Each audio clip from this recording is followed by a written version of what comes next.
इसमें आपने सिर्फ एक ही चीज देखनी है, इसको सॉल्व कर देना है। ठीक है, तो सॉल्व करने के लिए आप इसको करोगे क्या, देखिएगा जो ये दिया हुआ है, जैसे आपको क्वेश्चन नंबर 3 है और इसमें आपको दिया हुआ है 7/3 और इसको डिवाइड करना है 2 के साथ। ठीक है, तो जब भी आपका डिवाइड आएगा ना फ्रैक्शन में, मैंने एक दिन भी करवाया था आपको, शायद 6 वालों को करवाया था, है ना, कि जब भी आपकी डिवाइड होती है तो डिवाइड में आप डायरेक्ट उसको डिवाइड नहीं कर सकते, आपको उसका क्या करना पड़ेगा, जो सामने वाला होगा ना इसके जो राइट साइड में होगा उसका आपने रेसिप्रोकल करना है। ठीक है, क्या करना है, रेसिप्रोकल। और रेसिप्रोकल करने पे जैसे ये उल्टा हो जाएगा ना, अगर इसके नीचे कुछ नहीं है तो कितना हो जाएगा, 1। अब इसका रेसिप्रोकल करूंगा तो ये होगा 1 जो है वो न्यूमिनेटर में चला जाएगा और ये जो 2 है ये आ जाएगा डिनोमिनेटर में। ठीक है, इसके साथ क्या होगा, ये जो आपका डिवाइड है ना ये क्या बन जाएगी, मल्टीप्लाई बन जाएगी। ठीक है, सभी को पता है, अभी करते हैं इसको। देखो 7/3 तो भाई वैसे ही रहेगा जैसे है, डिवाइड का रेसिप्रोकल हो जाता है मल्टीप्लाई, मतलब इसका रेसिप्रोकल का क्या मीनिंग होता है, उल्टा वाला। ठीक है ना, अब उसके बाद जो 1 है तो ये आपका डिनोमिनेटर में चला जाएगा और 2 आ जाएगा डिनोमिनेटर में। अब सिंपल सा आपको पता है कि मल्टीप्लाई हो गई है तो आप इसको सीधा कर सकते हो। 7 × 1 कितना आ जाएगा, 7 और 3 × 2 कितना आ जाएगा, 6। बस यही हो जाएगा इसका आंसर। ठीक है, समझ आ गई सभी को अच्छे से, पक्का।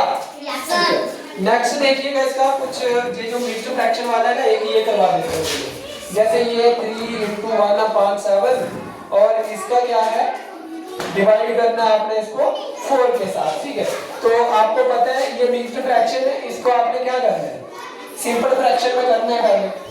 सिंपल फ्रैक्शन करने के लिए इसको इसके साथ मल्टीप्लाई ऊपर वाले के साथ प्लस करेंगे, डिनोमिनेटर में वही रहेगा जो है इसका। ठीक है, तो 7 3 21 हो जाएगा, शाबाश, ये आ जाएगा 21 प्लस 22, सॉरी 7 3 21 और 1 इसमें है, इसको ऐड कर दो, कितना हो जाएगा 22, मतलब प्लस कर दिया तो 22 हो गया और 7 आ जाएगा आपका इसका डिनोमिनेटर में। ठीक है, जैसे ये है। अब इसके बाद क्या करेंगे, इसको ये जो डिवाइड वाला साइन है ना, इसको अभी फिलहाल ऐसे ही रहने दो, ये एक स्टेप हो गया इसका। सेकंड स्टेप में क्या करती है, अभी इसका रेसिप्रोकल कर देते हैं, तो इसके नीचे कुछ नहीं था, 1 होगा। ठीक है ना, समझ आ रही है। अब ये 22/7 तो वैसे ही रहने दीजिएगा और उसके बाद इसका उल्टा क्या हो जाएगा, मल्टीप्लाई, और इसका उल्टा क्या हो जाएगा, 1/4। अब 21 1 सा कितना हो जाएगा, सॉरी 22 22 ही हो जाएगा और 7 चौके कितने हो जाएंगे, 28। ठीक है, अब क्या ये दोनों किसी एक टेबल में करते हैं, बिल्कुल करते हैं। किसमें करते हैं, ये दोनों के टेबल में करते हैं ना, 11 दूने 22 और 14 दूने कितने होते हैं, 28। ठीक है ना, तो ये आ जाएगा आपका 11/14। ठीक है,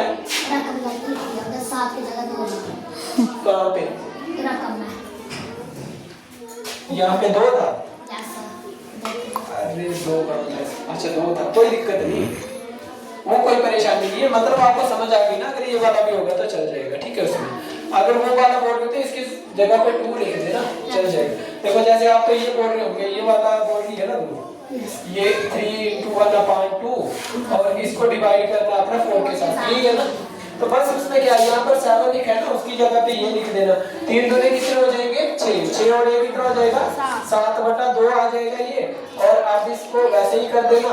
उसके बाद सेकंड स्टेप में क्या कर देना, 7/2 और इसका रेसिप्रोकल कर दो, मल्टीप्लाई, और इसका नीचे कुछ नहीं है तो 1 होगा, इस 1 को ऊपर ले जाओ, 4 को नीचे ले जाओ। ठीक है, आप कर दो, 7 एकम कितना हो जाएगा, 7 और 7 दूने कितने हो जाएंगे, 4 दूने 8, 7 2 चौके, हाँ कितने हो जाएंगे, 8 हो जाएंगे। क्या ये दोनों किसी एक टेबल में आते हैं, नहीं आते, तो बस यही इसका आंसर हो जाएगा। ठीक है, समझ आ गई अच्छे से भाई। देखो अगर आपको ना फार्मूला अच्छे से लगाना आता है तो फिर इससे कोई फर्क नहीं पड़ता। देखो जब आपको यहाँ पे तो ये क्वेश्चन मैथ वाले करवा रहे हैं, लेकिन अगर गलती से कभी उसमें एग्जाम टाइम में कुछ अलग से डाल दिया, जैसे ये 7 था यहाँ पे 2 था, तो घबराना नहीं है, आपने फार्मूला लगाने, आंसर तो आ जाएगा, उससे थोड़ा चेंज आंसर आ जाएगा, उसमें क्या दिक्कत है। समझ आ गई ना अच्छे से, पक्का। चलो ठीक है, नेक्स्ट करें फिर।